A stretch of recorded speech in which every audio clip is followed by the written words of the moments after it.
my television career began unexpectedly. As you heard this morning, I was in the Miss Fire Prevention contest. That was when I was 16 years old in Nashville, Tennessee, and you had the requirement of having to have red hair in order to win up until the year that I entered. So they were doing the question and answer period because I knew I wasn't going to win in the swimsuit competition. So during the question and answer period, the question came, "Why, young lady, what would you like to be when you grow up?" And by the time they got to me, all the good answers were gone. So I had seen Barbara Walters on the Today Show that morning, so I answered, "I would like to be a journalist. I would like to tell other people's stories in a way that makes a difference in their lives and the world." And as those words were coming out of my mouth, I went, "Whoa, this is pretty good. I would like to be a journalist. I want to make a difference." Well, I was on television by the time I was 19 years old. And in 1986, I launched my own television show with a relentless determination to succeed. At first, I was nervous about the competition, and then I became my own competition, raising the bar every year, pushing myself as hard as I knew. Sound familiar to anybody here? Eventually, we did make it to the top, and we stayed there for 25 years. The Oprah Winfrey Show was #1 in our time slot for 21 years, and I have to tell you, I became pretty comfortable with that level of success. But a few years ago, I decided, as you will at some point, that it was time to recalculate, find new territory, break new ground. So I ended the show and launched OWN, the Oprah Winfrey Network. The initials just worked out for me. So 1 year later, after launching OWN, nearly every media outlet had proclaimed that my new venture was a flop. Not just a flop, but a big, bold flop, they call it. I can still remember the day I opened up USA Today and read the headline, "Oprah not quite standing on her own." I mean, really, USA Today, now that's the nice newspaper. It really was, this time last year, the worst period in my professional life. I was stressed and I was frustrated, and quite frankly, I was embarrassed.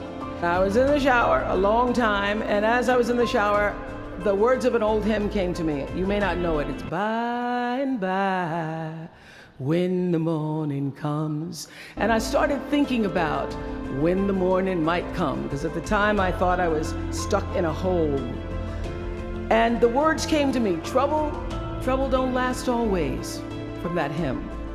This too shall pass. And I thought, as I got out of the shower, I am gonna turn this thing around. The challenge of life, I have found, is to build a resume that doesn't simply tell a story about what you want to be, but it's a story about who you want to be. It's a resume that doesn't just tell a story about what you want to accomplish, but why. A story that's not just a collection of titles and positions, but a story that's really about your purpose. Because when you inevitably stumble and find yourself stuck in a hole, that is the story that will get you out. What is your true calling? What is your dharma? What is your purpose? For me, that discovery came in 1994 when I interviewed a little girl who had decided to collect pocket change in order to help other people in need. She raised $1,000 all by herself, and I thought, well, if that little 9-year-old girl with a bucket and a big heart could do that, I wonder what I could do. So I asked for our viewers to take up their own change collection, and in 1 month, just from pennies and nickels and dimes, we raised more than $3 million that we used to send one student from every state in the United States to college. That was the beginning of the Angel Network. And so what I did was I simply asked our viewers, do what you can wherever you are, from wherever you sit in life. Give me your time or your talent, your money if you have it, and they did. Extend yourself in kindness to other human beings wherever you can. And together we built 55 schools in 12 different countries and restored nearly 300 homes that were devastated by Hurricanes Rita and Katrina. So the Angel Network, I've been on the air for a long time, but it was the Angel Network that actually focused my internal GPS.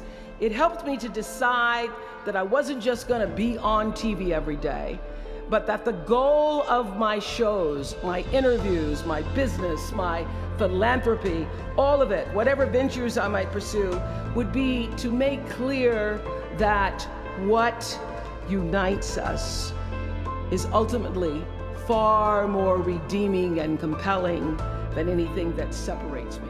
Because what had become clear to me, and I want you to know, it isn't always clear in the beginning, because as I said, I'd been on television since I was 19 years old.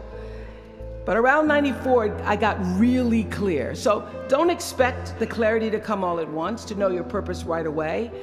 But what became clear to me was that I was here on earth to use television and not be used by it, to use television to illuminate the transcendent power of our better angels.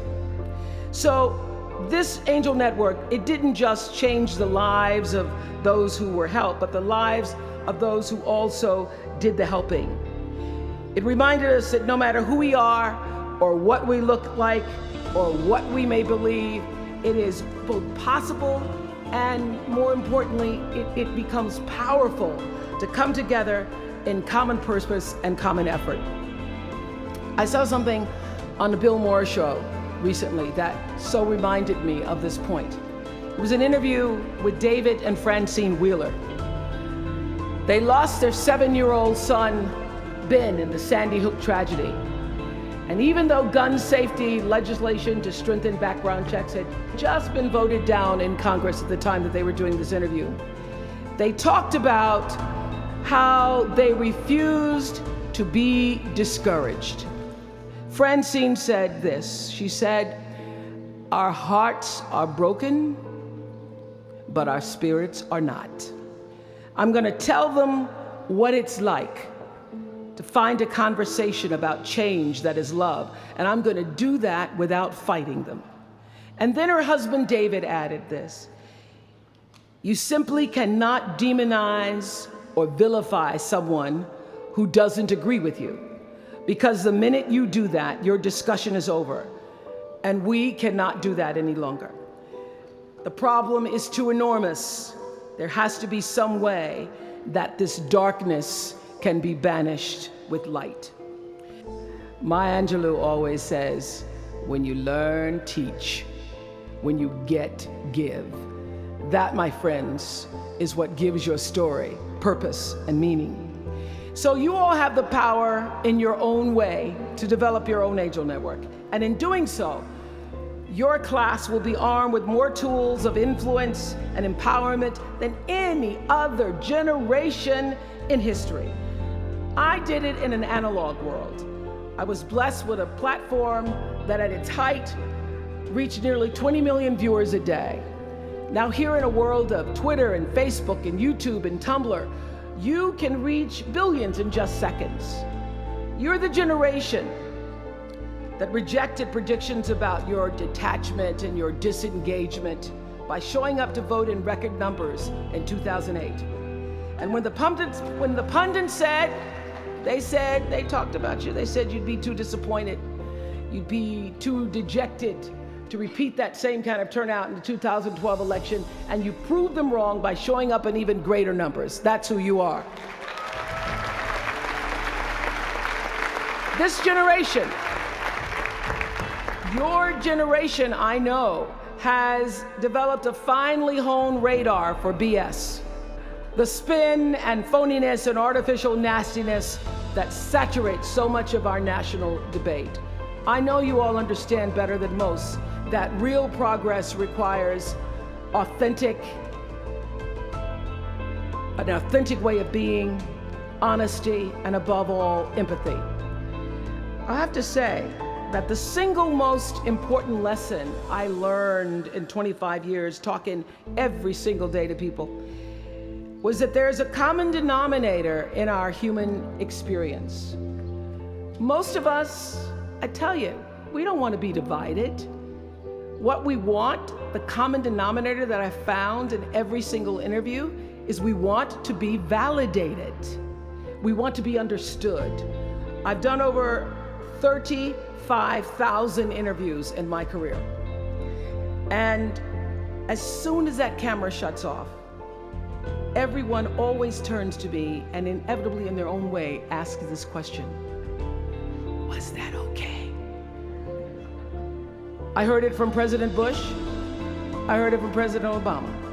I've heard it from heroes and from housewives. I've heard it from victims and perpetrators of crimes. I even heard it from Beyonce and all of her Beyonce-ness. She finishes performing, hands me the microphone and says, "Was that okay?"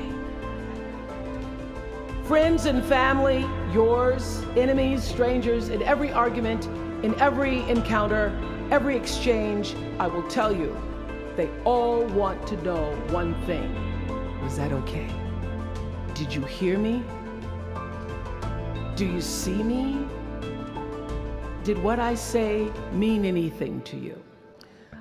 My hope is that you will try to go out and have more face-to-face conversations with people you may disagree with.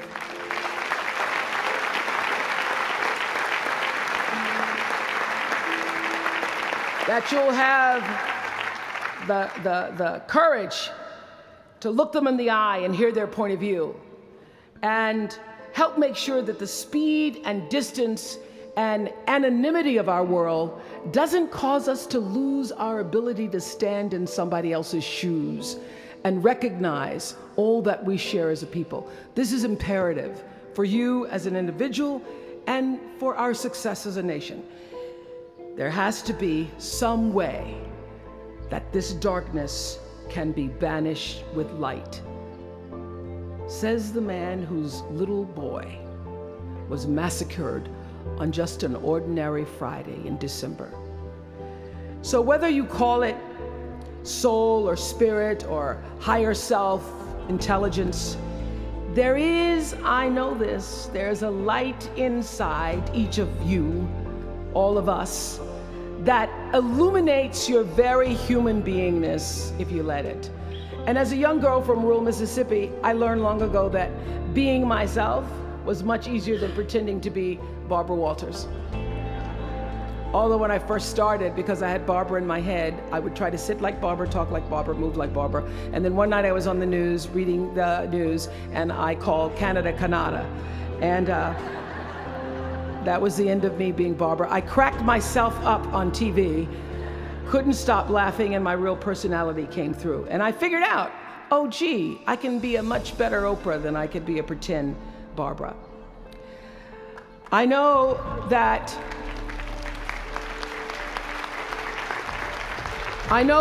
you all might have a little anxiety now and hesitation about leaving the comfort of college and putting those Harvard credentials to the test. But no matter what challenges or setbacks or disappointments you may encounter along the way, you will find true success and happiness if you have only one goal. There really is only one, and that is this: to fulfill the highest, most truthful expression of yourself as a human being. You want to max out your humanity by using your energy to lift yourself up, your family, and the people around you. Theologian Howard Thurman said it best. He said, "Don't ask yourself what the world needs. Ask yourself what makes you come alive, and then go do that. Because what the world needs is people who have come alive." The world needs people like Michael Stolzenberg from Fort Lauderdale. When Michael was just 8 years old, Michael nearly died from a bacterial infection that cost him both of his hands and both of his feet. And in an instant, this vibrant little boy became a quadruple amputee, and his life was changed forever. But in losing who he once was, Michael discovered who he wanted to be. He refused to sit in that wheelchair all day and feel sorry for himself. So with prosthetics, he learned to walk and run and play again. He joined his middle school lacrosse team. And last month, when he learned that so many victims of the Boston Marathon bombing would become new amputees, Michael decided to banish that darkness with light. Michael and his brother Harris created MikeysRun.com to raise $1 million for other amputees by the time Harris runs the 2014 Boston Marathon. More than 1,000 miles away from here, these two young brothers are bringing people together to support this Boston community the way their community came together to support Michael. And when this 13-year-old man was asked about his fellow amputees, he said this: "First, they will be sad. They're losing something they will never get back. And that's scary. I was scared. But they'll be okay. They just don't know that yet. We might not always know it. We might not always see it or hear it on the news or even feel it in our daily life. From time to time, you may stumble, fall. You will for sure count on this.